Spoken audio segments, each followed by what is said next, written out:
One woman in Vista has dedicated her life to serving the community. So when her son died in a tragic accident, she found a way to honor his legacy by supporting local high school students. ABC 10 News reporter Perla Shaheen shares her Positively San Diego story.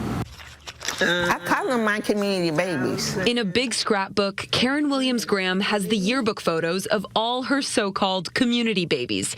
That's every senior class at Major General Murray High School in Vista, dating back to 2014. On picture day, I have the senior boys lined up over here, and I say, put these white shirts on and these ties.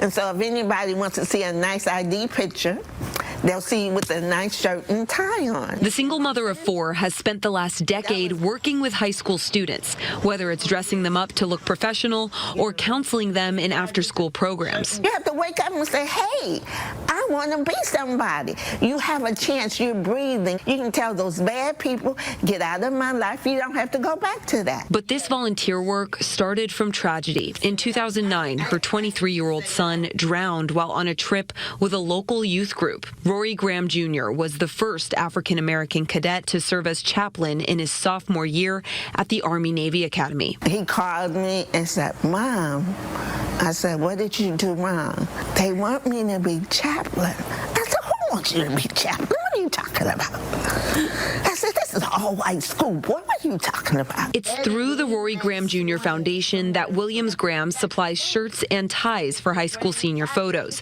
his legacy living on in the pictures. I tell these boys here at the school, don't waste my money. I know some of y'all don't want to go to college and some of y'all not going to be rappers or basketball players, but I'm going to teach you how to go get a job. Williams-Graham does all this despite having cerebral palsy that causes her to limp and has partially impaired her left arm. She's now trying to raise $25,000 to create a scholarship at the Army-Navy Academy and further honor her son's memory. What do you think Rory would say about how far you've gotten with this foundation? Mom, you're insane. But yeah, he would be proud of me. He would go, oh, there she goes again. Perla Shaheen, ABC 10 News.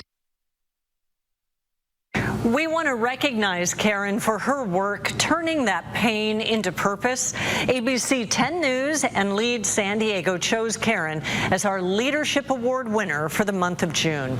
To nominate someone for our 10 News Leadership Award, just go to our website, 10news.com, and click on Community.